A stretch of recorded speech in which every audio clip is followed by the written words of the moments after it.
that we delayed this so we could watch the end of Tom Brady's career. That was a lot of fun. I'm glad we did that together.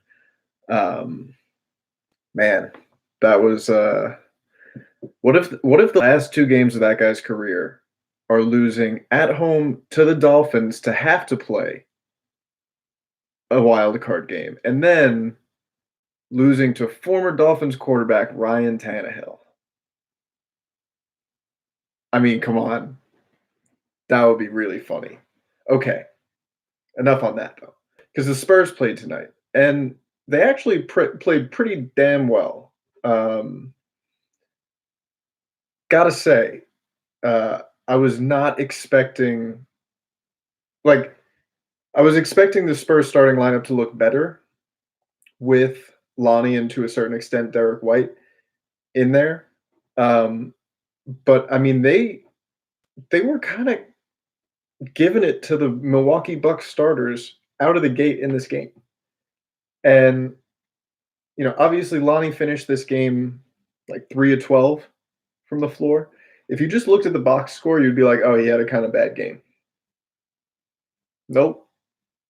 He played really well. He had 3 or 4 passes that should have been assists that the guy either got blocked or fouled. And they were like high degree of difficulty passes, the kind of pass where like he did it and you were like, whoa.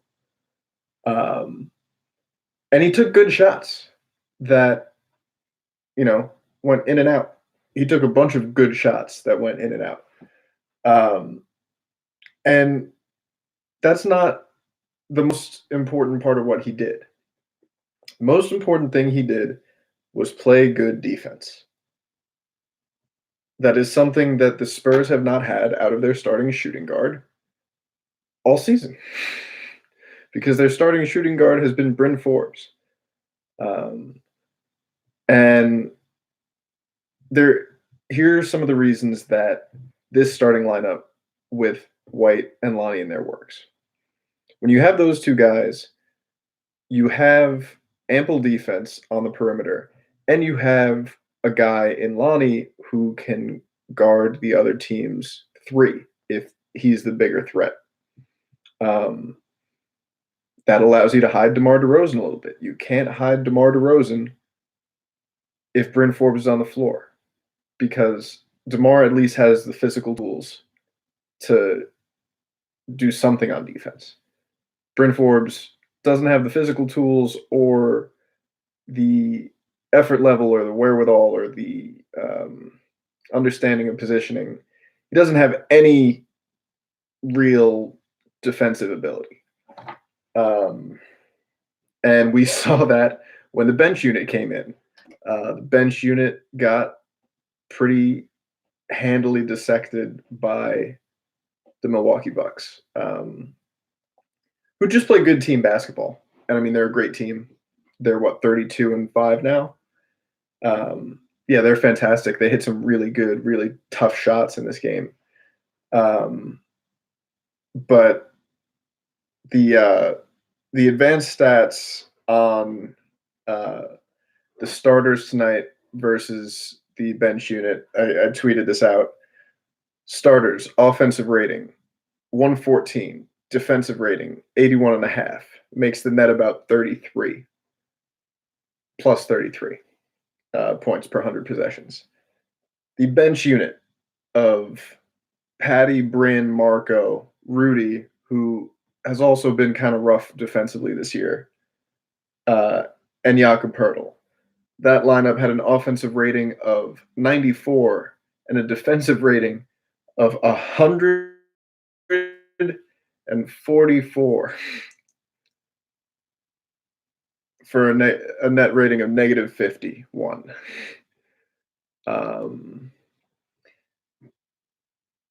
Yeah. So obviously, a couple things here. One, there was no DeJounte Murray tonight, so the rotation was a little wonky. I don't think we're gonna see Bryn Forbes and Patty Mills and Marco Bellinelli sharing the floor much more at all this season after that, I would hope. Uh, I would hope that when DeJounte comes back, if Lonnie remains in the starting lineup, which he should, um, then maybe Marco goes back to espresso duty. Um, but at the end of this game, in garbage time, we saw um, Keldon Johnson, we saw Chemezi Metu, um, and they looked competitive. They were out there to prove something, and that was really cool. Um, I'm not sure if Pop is going to give them any run. Yeah, I have no idea what DeMar Carroll's doing. Uh,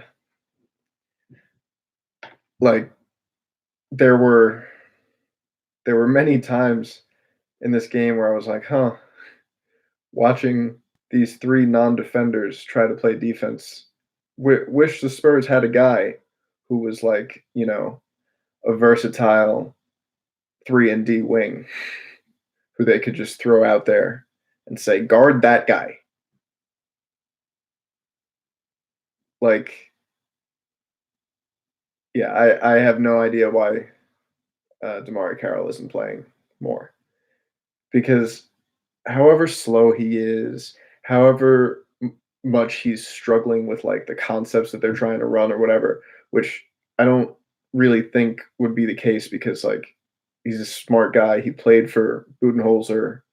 He has played for the Nets and he is a smart basketball player.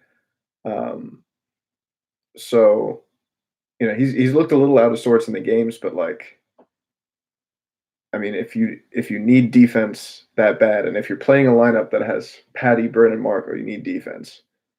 Uh, yeah, I have no idea what Damari Carroll's doing, or rather, what Pop is doing with Damari Carroll. Um, so we can talk about trades later, but I mean, a lot happened in this game. Marcus Aldridge started out this game, uh, I think 4 of 5 from three, and had 16 points in the first half, and then didn't hit anything in the second half. Um, that was weird. Excuse me. Um, Trey Lyles, 2 of 8. He's been all season. He's been kind of like hit or miss with his shooting. He had 14 rebounds. That's one of the reasons he starts is he's a good rebounder, and he plays pretty good defense. But yeah, the main stories with this game were, um, I guess Demar finished with 26 points, 5 assists. Pretty solid night for him. I mean, nothing crazy. That's just kind of like his what he does. Um, 8 of 14. He's been shooting the ball efficiently. 10 of 11 from the free throw line. He was getting to the line in this game. Um, there were like many times in this game where he caught the ball open at the 3-point arc and just didn't look at it, which again is what he does. Um, and yeah, when he did have to guard guys like Middleton, it didn't go so great. Um, but overall, a pretty decent game for DeMar DeRozan. Um, LaMarcus Aldridge disappearing in the second half, that's an issue. It's something that he's done a couple times this year. Um, and I mean, if he hits some more of those shots, like Spurs are still hanging in this game. If Lonnie Walker hits some more of his shots, Spurs are hanging in this game. Patty Mills, 2 of 7. Uh, Bryn Forbes hit a couple shots in this game. Marco Bellinelli takes some of the worst shots I have ever seen. I don't get it. This guy is a 13, 14-year NBA veteran. And the man takes leaning 18-footers with 15 seconds left on the shot clock multiple times a game.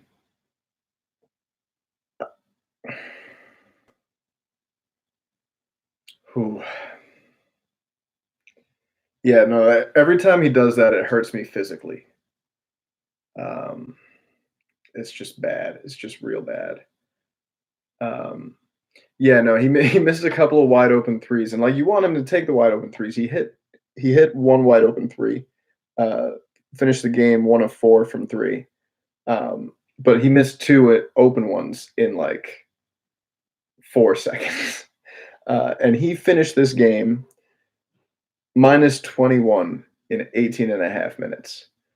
Um, so, individual plus minus is not the best stat. It's not, the end all be all, but it tracks here.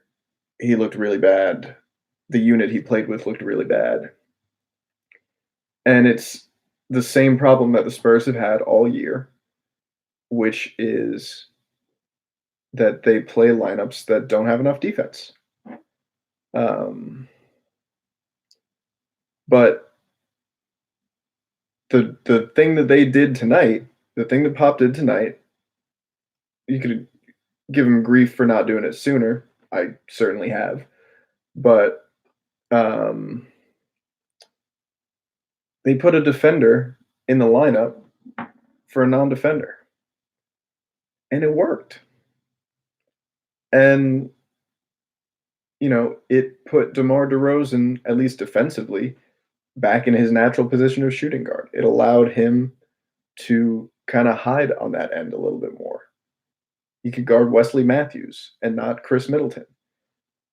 And Lonnie did a pretty damn good job on Chris Middleton. Um, so yeah, was this Lonnie's best game? No. Was he? Uh, you could even say it was a below average game because I mean he shot 3 of 12, uh, but he did so many things that did not show up in the box score, and the way he did them made you say, "Wow, that's a special player." Like he made some amazing passes in this game that should have led to assists and didn't, because either Robin Lopez or Brooke Lopez, swatted one of his teammates off the window. Um, he took it to the rack a lot and got blocked a couple times, um, and he wanted fouls on some of those plays. He's not going to get them right away, um, but he looked aggressive and he made good decisions. He made good cuts. He spaces the floor. He shot 0 of 3 from 3 in this game, but on the season, he's somewhere around 37%. Like, he's above league average. Um, so, yeah, he does a little bit of everything, and there are some things that he does that are really, really special. Um, so hopefully he stays in the starting lineup, and I can't imagine uh, maybe Pop has been rolling with Bryn Forbes this long because he wanted to really get as much tape as he could before he said, "Okay, we got to move on." Because I don't think Pop would decide to start Lonnie Walker and then, uh, you know, pull him and go back. Um, he brought him along slowly, um, probably a little too slowly, but hey, um, who am I to question Greg Popovich? I know nothing. Um, you know, don't at me. Uh, I would never question Greg Popovich. Um, I hope he's ready to let the kid play and start and do his thing. Um, so yeah, that's the Spurs lost in Milwaukee. We all expected that. I don't think anybody expected it to be this competitive a game for that long. And I mean, the Spurs kind of found something with this starting lineup. Um, so it'll be interesting to see if when DeJounte Murray gets back from uh, his whatever personal business kept him from the game tonight. Um, it'll be interesting to see if uh, if these starters are playing really, really well. Pop might not want to disrupt that. Um, and I mean, that second unit sure could use somebody to initiate the offense and also somebody to play defense. So that's either going to be Derek White or DeJounte Murray. And as long as the starting lineup includes DeMar DeRozan, who kind of needs the ball and needs floor spacers, Derek White might be the better option. Um, Derek White and Lonnie Walker play really well together. Um, so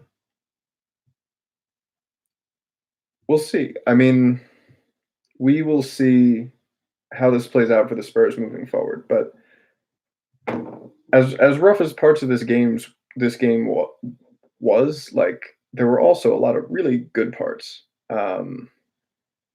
And I'll go through the tape and check it out, um, see what worked, what didn't.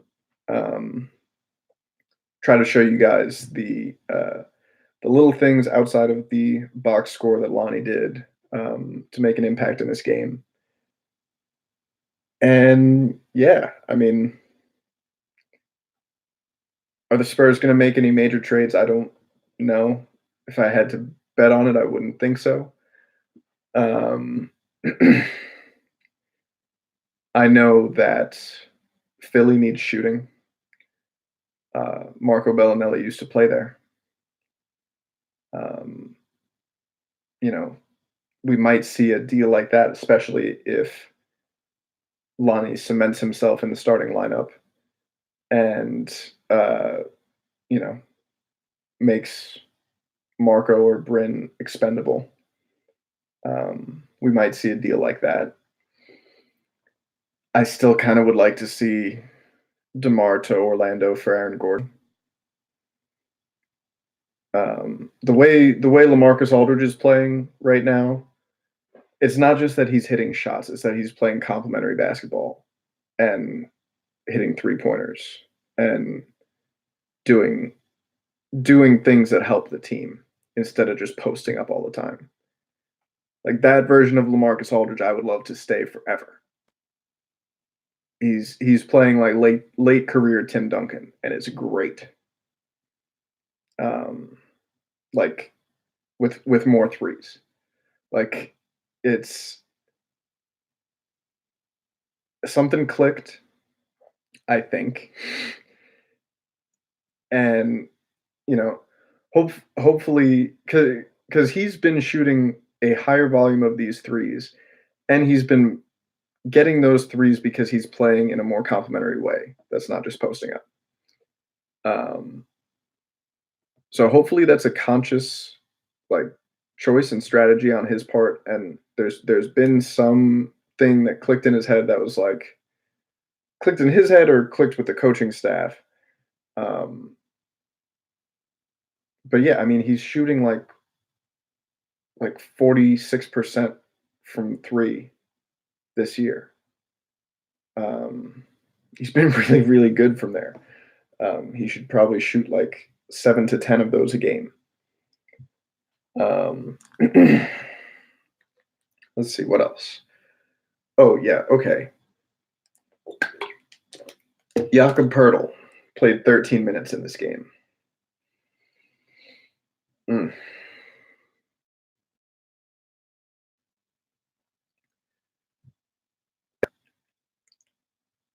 I don't know. I don't know because Jakob Pertl can be one of the Spurs' most impactful players when he plays with his defense. Uh, if you're playing against a team with Giannis, um, I don't know. You might want to have some rim protection. Just a thought. Yeah, and for a lot of his time out there, he had to play with Patty and Bryn, and Marco and Rudy. Uh, God, that's brutal.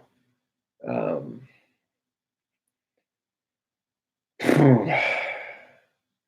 yeah, that's the one problem with Lonnie in the starting lineup is uh, he's not coming off the bench. Um, will we see some of those Austin guys? I don't know. Um, certainly, if if Pop keeps playing that lineup and it keeps getting shredded, um, yeah, no, we might see the Austin guys sooner than most expect. Um, the game last night, I mean, Quindary Weatherspoon had career high 30 points. He did everything. I mean, he did everything. Plays good defense. He's like a Swiss Army knife kind of guy. Um, and Keldon like still needs some better understanding for the game. Um, Luca still needs to work on his like shooting and scoring a little bit. Um, but like Keldon, Keldon has a lot to contribute. I think, especially in like a limited role. Like say Marco played 18 minutes tonight. Yuck. Uh, what if Keldon got like half of those? Like I'd like to see that. Exactly. Can't be worse than Marco. And even if it is worse than Marco, guess what? Kid's 19 or just turned 20. Like he's got a lot of growing to do. Uh, Marco has done about all of the growing that he possibly can. He is what he is, and he's not getting any better at it. I get that he had to play tonight a little bit. Well, I guess he didn't have to play, but it made sense that he played tonight because DeJounte was out. But uh, and like he could contribute on a team that didn't already have like three major defensive liabilities in the rotation. Three, four, maybe five. Like if Marco was the only bad perimeter defender, say he was on, I don't know, Philly. And he was their worst defender, but they didn't have him sharing the floor with other terrible defenders. And they used him like a scalpel. Like that could work. Um, but if you play all those three guys together, it's not going to work. You like those three could not defend a lawn chair. It's just that's not going to work. Hopefully, this is the last we've seen of that trio playing. Hopefully, it is far from the last we've seen of Derek White, Lonnie Walker, DeMar DeRozan, Trey Lyles, LaMarcus Aldridge. Uh, hopefully, Lonnie Walker is the starting shooting guard or sixth man of this Spurs team for the next 20 years. Um, like, I can't wait to watch the rest of this kid's career. I'm so glad that it's finally starting in earnest. Um, y'all go see for sure. Uh, not his best game, but guess what? It was still a good game. He still impacted the game in a positive way, even though he shot 3 of 12. And that is something that Bryn Forbes has never done in his entire life. So maybe the Spurs will turn this around. I don't know. We'll see. Um, they play at home against Milwaukee next. So we'll see how that goes. I'll get through the tape before then. Uh, but yeah, you guys go out Saturday night, have a drink, have some fun. Uh, I will see you tomorrow, and go Spurs go.